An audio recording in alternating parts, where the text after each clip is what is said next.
dito. Okay, game.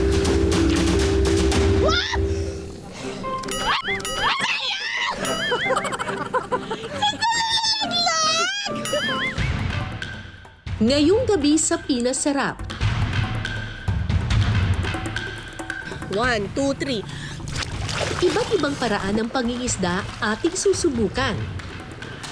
Wala naman ako nakuha. Okay, ito na. Abot kamay ang pangarap. Abot kamay ko na yung pangarap. Annalyn! Doc Annalyn. Huli! Huli ka, Balbon. Ayan.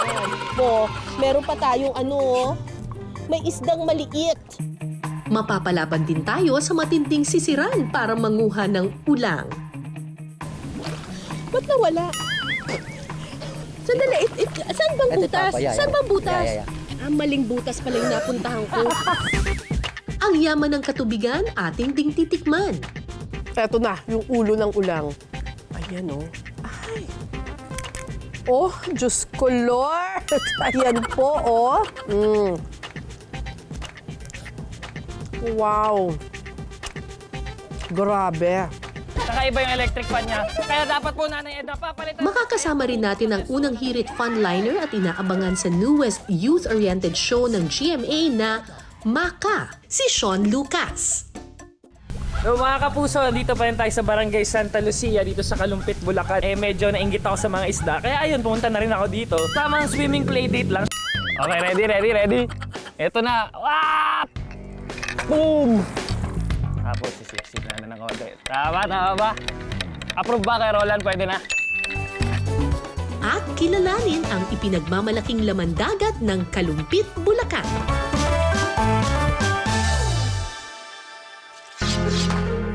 Alam niyo bang ang mga lugar na pinapangistaan dito sa bayan ng Kalumpit dating mga palayan? Dahil sa pagbabago ng klima at kadalasang pagbaha sa lugar, lumubog ang mga ito na ngayon ay tinatawag nilang palaisdaan. Dahil yung bayan ng Kalumpit, yung huling bayan ng Bulacan bago tumawid ng Pampanga. So kumbaga boundary siya.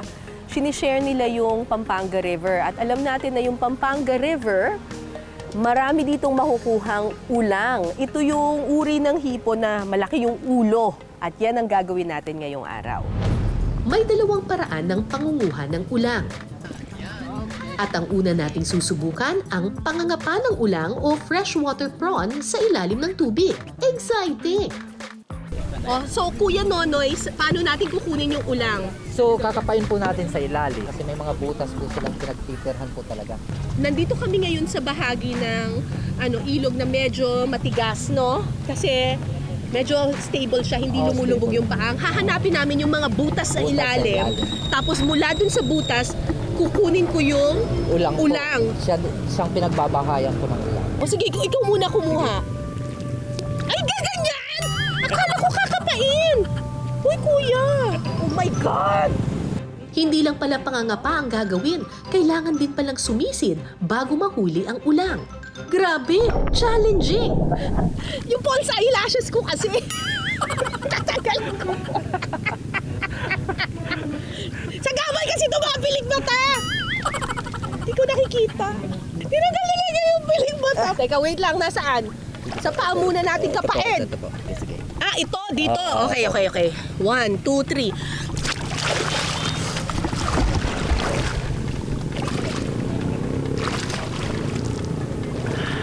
Wala naman ako nakuha. Ano ba to? O hahanap po tayo ng isa pang butas. Sige, Kim. Ito po. Kuya, ikaw may nakuha ka na ba? Bali, meron po. Ay, galing naman ni Kuya. Isa pa lang, ang hirap pala nito. Mukhang mailap sa akin ang mga ulang pero hindi ako susuko. Meron dyan! Meron dyan! Okay, bongga. Ito na. Ito na. Ito sa paa. Sandali. Okay. Ito, dito. Okay, game. What? Masaya! Ang lalim pala! Ito to ba? Yeah. Okay. Dito. As in talagang sa loob na loob. Oo.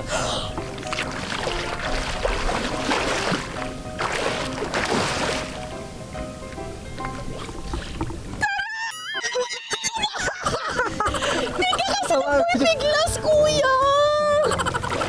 Dapat pala Dapat dalawang kamay ba? Sayang, napatay. Sige po, ito po. Okay. Eto na. Sandali. Ayan. Ito, dito. Baka makawala. Sandali!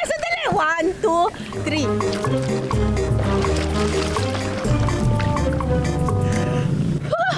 Ang lalim ng butas! Dalawang kamay na! May huli na po tayo! Pagkatapos natin mga panang ulang, susubukan naman natin ang mas madaling paraan ng panghuhuli nito, ang pagpapandaw. Ito, gagamit ka ng screen, itatrap mo sila. Ihuhulog namin ito, tapos overnight, babalikan namin kinabukasan. Dito na lang. Ay, sus Mariosep.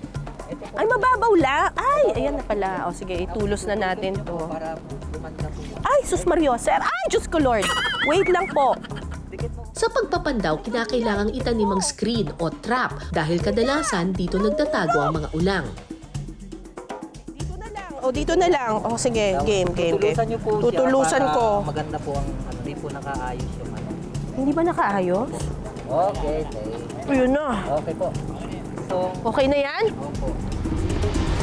Bukod sa aming ginawang panghuhuli ng ulang, At least siguradong fresh na fresh yung isda, boys, no?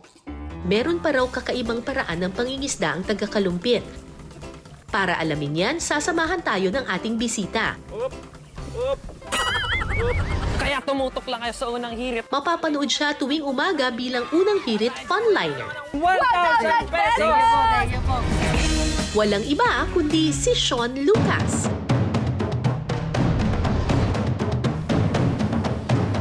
Dito na. Okay. Sakay ng bangka, kailangan bumiyahe ng 10 minuto para makarating sa gitna ng palaisdaan. Sa pangingitid, una munang ilalagay ang tulos o ang bamboo stick na siyang magiging poste ng kitid o net. Saka ilalatag o ikakadkad ito paikot sa palaisdaan. Tama ba itong ginagawa ko? Diretso lang. Oo, sir. Tama yan, sir. So mostly talaga sa pag-ikot nito, yung bangka na yung bahala. Oo, sir. Yung bangkero na natin ba lang mag-ikot nung ano. Basta tayo, magkakadkad lang. Ako, sana marami tayong mahuli, guys. Sana nga, sir. Sabi Sige, kaya bilis Roland, na eh. sana. Ayun. Mahirap na, wala tayong mahuli, guys. Wala tayong makakain mamaya. Op! Sorry. Sige, natural lang. Natural na tayo lang, sir. Ayan.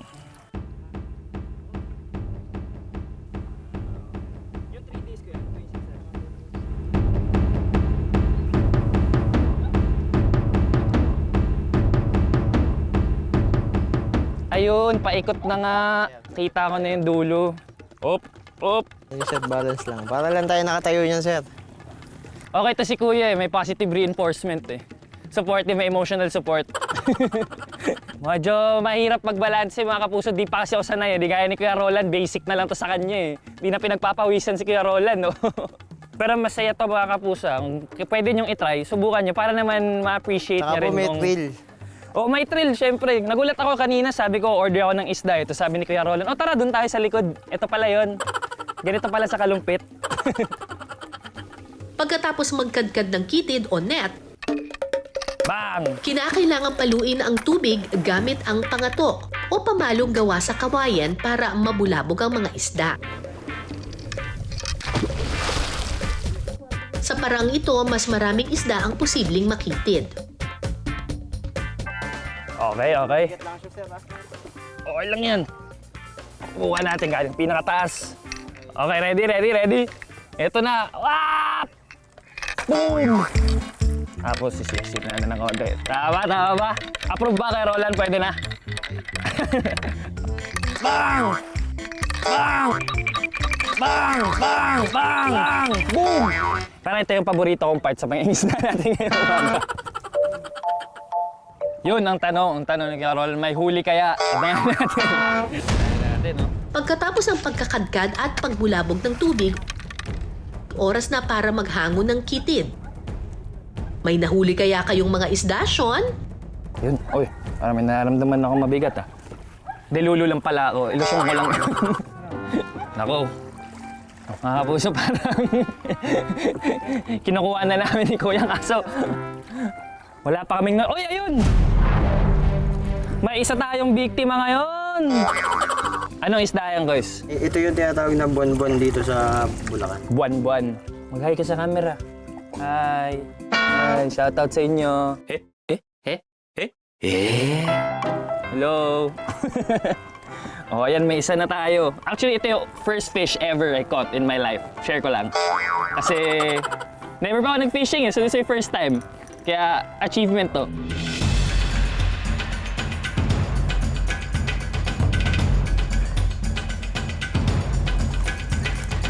Oh, ayun!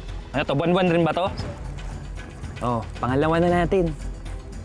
Dalawang kuha na natin. Okay, dalawa na yun. Tag-isa na kami ni Kuya Roland. Bukod sa buwan-buwan, mga nahuli ni Sean, karaniwang dig nahuhuli rito ang tilapia, big head at maya-mayang tabang.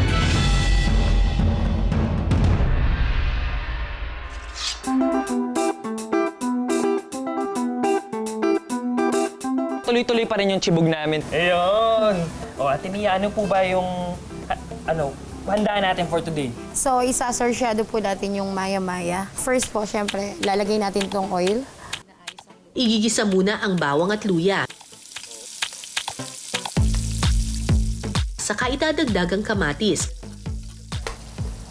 Dudurugin lang ito ng bahagya. Sunod na ilalagay ang sibuyas. Titimplahan ito ng paminta, patis, at seasoning. Kapag lumapot na ang kamatis mixture, ihalo na ang itlog.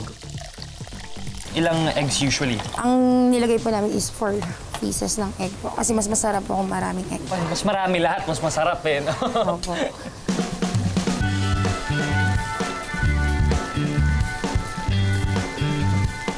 Kapag naluto na ang sauce, So, ilalagay na po natin tong ginawang sarsa. Papatong lang ba? Yes po. Ayun. pwede na itong itopping sa piniritong maya-mayang tabang. At pwede nang lantakan ng sarsyadong maya-mayang tabang. Tara, huwag na natin patagalin pa to. Gutom na ako. Siyempre, kunin natin to. Gawin muna natin yung tinik para safe tayo. Ayan. Siyempre, kuha din tayo nung sarsa. Bigay natin.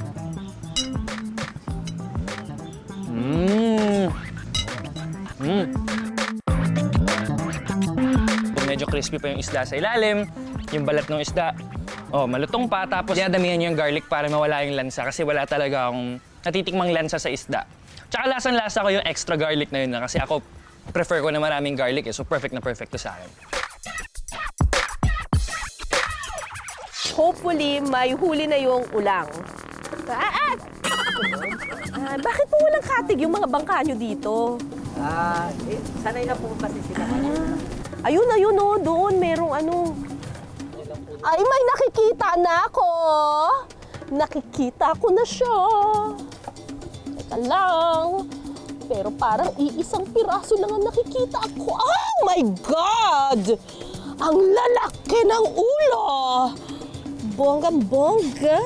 Ay! Oh my God! Oh my God! Ayan na! Ang mga ulang. Ayan na sila. Buhay pa ba to? Oh my gosh! Tingnan mo to. Grabe, mas malaki pa yung ulo kaysa sa katawan. Shucks! Tsaka ba't ganyan yung kamay? Kalain mo, yung hipon may kamay. Diba? Okay. Kuha pa tayo ng iba. Masarap to isigang. Doon tayo, kuya, doon sa susunod. Okay, ito na. Abot kamay ang pangarap. Abot kamay ko na yung pangarap. Annalyn! Doc Annalyn. Eto na po, kuha na po. Kukunin ko yung tulos. Sana po may huli, sana po may huli, sana po may huli! Huli ka, Balbon. Ayan. Meron pa tayong ano, may isdang maliit na nakuha. Bongga!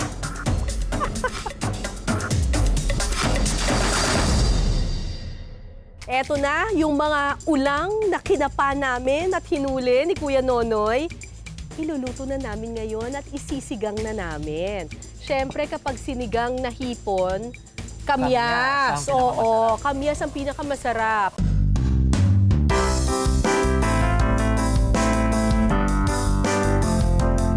Una munang magpapainit ng tubig sa kawali. Kapag kumulo na ang tubig, ihahalo na ang sibuyas, kamatis at luya. Gaano karaming kamyas po ito? So ito, actually half kilo kung marami ang luluto niya. Pero ikaw man ang bahala sa pag-ano ng asin. Pagtimpla ng asim. Sunod na ilalagay ang pinakuloang kamyas. Saka ito pakukuliin muli para kumatas ang asim ng kamyas sa sabaw. Makalipas ang ilang minuto, pwede nang ilagay ang nalinisang mga ulam. Saka ihahalo ang labanos, sitaw, talong at siling haba. Pakukuluin ulit ito para lumambot ang mga gulay. Huling ilalagay ang asin at kangkong. Ayan na, ang Okay, ganda so- ng kulay. Maya-maya pa, ready na ang sinigang na ulang sa kamyas. Okay lang. So, lalagyan Wow! mo ang kamatis, mas masarap. Eto na, luto na ang ating sinigang na ulang sa kamyas.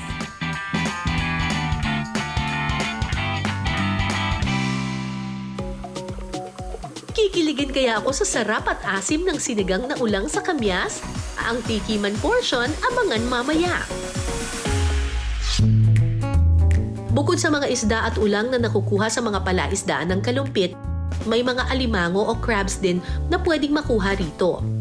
No, kanina nga nangisda kami gamit yung bangka, medyo nainggit ako sa mga isda. Kaya ayun, pumunta na rin ako dito. Tamang swimming play date lang. Siyempre, may kasama ako si Kuya Sammy. Kuya Sammy, asan ka? Ayun! O, dalawa kami ni Kuya Sammy nagdesisyon mag-swimming ngayong araw. O, Kuya Sammy, ano ba yung gagawin natin ngayon? Ano po, sisisid lang po. Mga kapuso, yung tubig po dito, kung nakikita nyo, medyo kung di ako lalaki, medyo lampas pa sa akin. So, sisisirin talaga namin to. Ano ba yung kukunin namin? Well, ang kukunin namin is yung Dragon Bubu. Isa pa nilang paraan ng pangingisda dito. Tara, subukan na natin. Okay, sa amin, ano bang unang gagawin natin? Ito na po, nagbubunot na po natin. Okay, bunutin.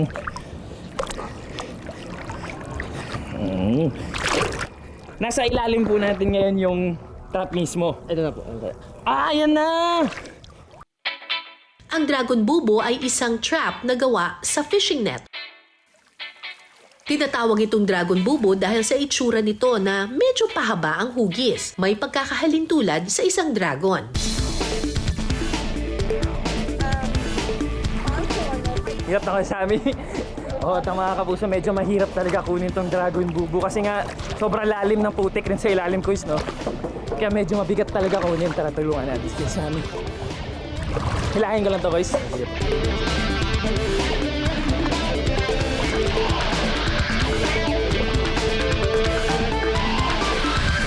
Ayun! Kinakailangang itanim o iwan ng mga Dragon Bubu magdamag. At saka ito hahanguin sa umaga tulad ng ginagawa ni Sean at Kuya Sammy. Ayun! Tingnan natin kung maswerte tayo. Okay. Okay, up. Tingnan natin kung may mga naloko tayo ngayon. Ito na pala yung mga nahuli. So ayan mga kapuso, nakikita nyo yan. Meron na, may sugpo, isa, may isda rin. 15 peraso na ganito. Ayan na mga kapuso, yung mga nahuli natin. No? May alimango tayo, may ulang, may swahe, tapos may konting ring isda. Sasama na natin yung mga nahuli natin kanina. Tapos, syempre, naghirap tayo para hulihin tong mga to. Kaya dapat sumibog na tayo, kaya tara kain na.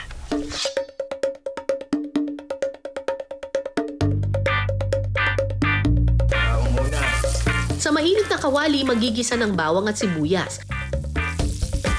Pagkatapos, lagyan ito ng isang mangkok ng tubig. Tatakpan mo muna natin to. Hihintayin lang itong kumulo Ilalagay natin yung miswa. at hintayin itong lumambot. Ilalagay na po natin yung ating patola. Sunod na ihahalo ang patis at onion leeks. Huling ilalagay ang napakuloang alimango.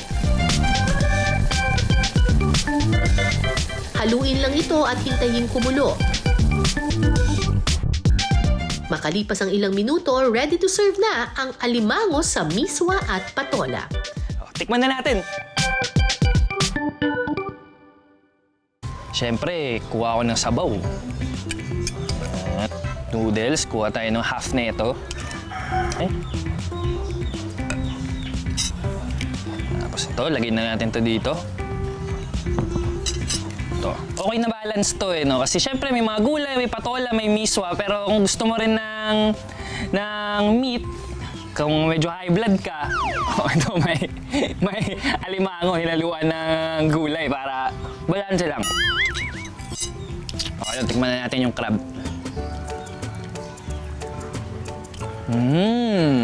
Masarap. Lasang-lasa na presko yung yung crab. Alam mo hindi frozen Siyempre. Championship. Sabaw tayo. Yung kakaiba yung sabaw niya kasi nga may seafood siya. So yung katas nung crab, humalo na dun sa sabaw ng miswa at patola. Kaya napakasarap. Like madagat, lasang seafood yung sabaw. Kailangan ko simutin to kasi pinaghirapan ko to.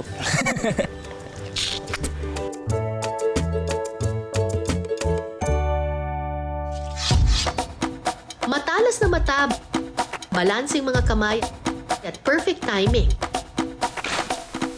Yan ang kailangan sa isa pang paraan ng pangingisda rito. Tinatawag itong paniniksay. Ang paniniksay ay isang libangan ng mga mangingisda rito sa Kalumpit at kadalasan nila itong ginagawa tuwing walang pasok o trabaho. Ang gamit nila isang improvised air gun na gawa sa kahoy, tubo at tansi. Kailangan ng matinding focus at mahabang pasensya.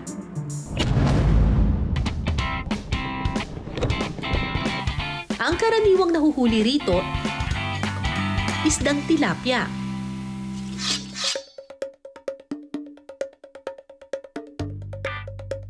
Igigisa muna ang luya, bawang at sibuyas. Sunod na ilalagay ang gata. Purong gata talaga to. Pangalawa o pangunang piga? Unang pigal. Okay. Pakukuloy nito ng ilang minuto, saka titimplahan ng paminta, seasoning, at konting asin. Sunod namang ihahalo ang pechay at siling haba.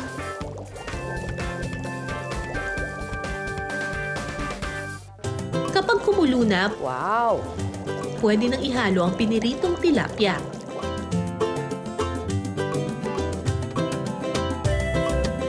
Maya-maya pa, pwede nang tikman ang ginataang tilapia. Ayan! Luto na ang ating ginataang tilapia.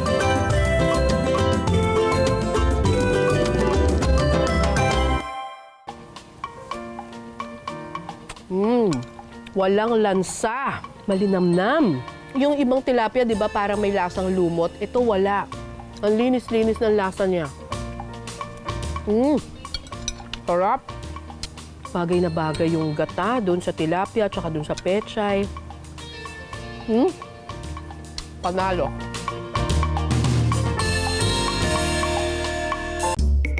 Ang mga nahuli naming ulang, niluto naming sinigang. Kiligin kaya ako sa asim at sarap ng sinigang na ulang sa kamyas? Ang sarap nung pagkakaasim ng kamyas. Very subtle lang siya. Hindi siya yung katulad ng sampalok na magaganong ka talaga. Ito, very refreshing yung kanyang asim. Ito yung hipon na hindi tinatapon ng ulo. Kasi nasa ulo ang sarap. Ay, anes. Okay.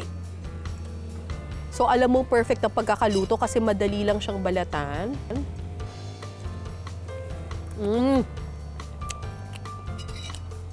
Manamis-namis. Manamis-namis yung ulang. Eto na, yung ulo ng ulang. Ay. Oh, Diyos ko, Lord! Ayan po, oh. Wow! Grabe. Nandito yung yung lasa talaga.